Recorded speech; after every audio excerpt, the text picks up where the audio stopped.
હમણાં એક છોકરો છે છોકરી જોવાઈ ગયો. હવે આજે વર્તમાન સમયમાં છોકરી જોવાનું ચલણ છે, આપણે કોઈને નાઈ પડાય નહીં, જોવા જાય ને આપણે કાંઈ વાંધો નથી, પણ ન્યા જઈને પાછા પ્રશ્નો તરી કરે. એ તો જો છોકરી ડાઈ હોય તો વાંધો નહીં કે નીચે બેસે, વધારે સંસ્કારી હતી સામે ખુરશી ઢાળીને બેસે, બોલો લ્યો.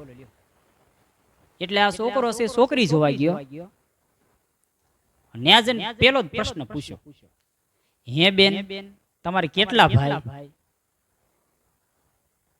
ઓલી કે અત્યાર સુધી 3 હતા, હવે 4 થયા. હું પૂછું ઈ ઘણાને ખબર પડતી નથી, બોલો. એટલે આ છોકરો છે છોકરી જોવા ગયો,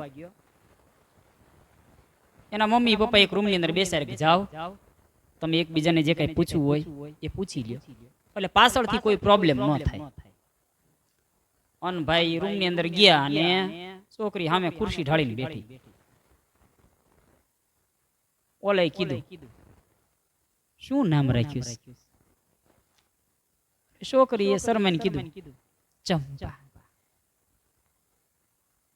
ઓલો કે કેટલું ભણ્યા? ઈ કે મારા મમ્મીને પૂછી લેજો ને. ઓલો કે ઇંગ્લિશ ફાવે? ઈ મારા મમ્મીને પૂછી લેજો ને. ઈ કે રસોઈ બનાવતા આવડે? ઈ મારા મમ્મીને પૂછી લેજો ને. અરે ઈ કે કચરા પોતા, કપડા ધોતા, વાસણ ધોતા ફાવે? એ બધું મારા મમ્મીને પૂછી લેજો ને. એટલે ઓલો ઊભો થયો અને હાલતો થયો. એટલે છોકરી કીધું હે હું તમને ગમી? ઓલે કીધું જા તાર મમ્મીને પૂછી લેજો. આવું થાય ઘણી વખત. એટલે હું પૂછું કેમ વાત કરવી ઈ પણ ઘણાને ખબર પડતી નથી. એક પત્નીએ પોતાના પતિને કીધું ઈ કે સાંભળ્યું તમને કહું? ઈ કે શું? ઈ કે શાહજહાંએ પોતાની પત્નીની યાદની અંદર તાજમહેલ બનાવ્યો હતો, મુમતાઝ ગુજરી ગઈ એટલે એની પાછળ આવડો મોટો આલિશાન વિશ્વની 7 અજેબીમાંથી એક અજેબી જેને કહેવાય એવો તાજમહેલ બનાવ્યો. જો હું ગુજરી ગયો તો તમે મારી પાસે શું બનાવો?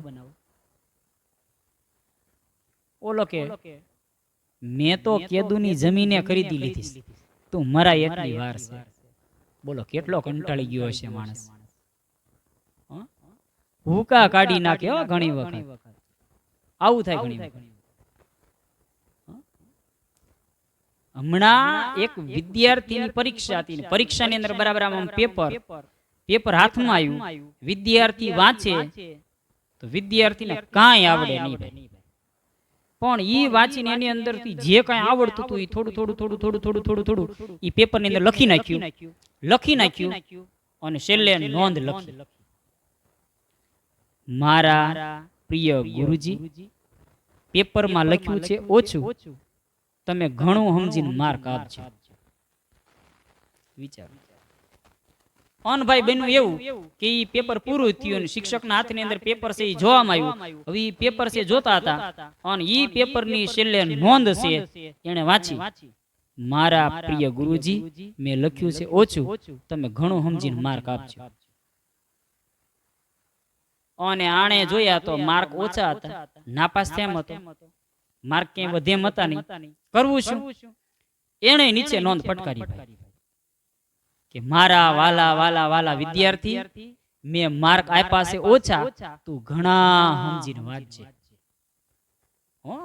આવું થાય ઘણી વખત. વિદ્યાર્થી અને ગુરુજી આમ તો બહુ ગાઢ જૂનો નાતો છે. ભગવાન શ્રી કૃષ્ણ થી માંડીને વાત કરીએ, રામચંદ્ર ભગવાન થી માંડીને વાત કરીએ તો એક થી એમ કે ચડિયાતા વિદ્યાર્થી હતા, એનાથી ચડિયાતા એના ગુરુ હતા. પણ આપણી પ્રાચીન પરંપરા મુજબ એમ કે વિદ્યાર્થીઓ ગુરુકુળની અંદર અભ્યાસ કરતા અને આજે નિશાળની અંદર અભ્યાસ કરે. ડિફરન્ટ આટલો શું ફેર?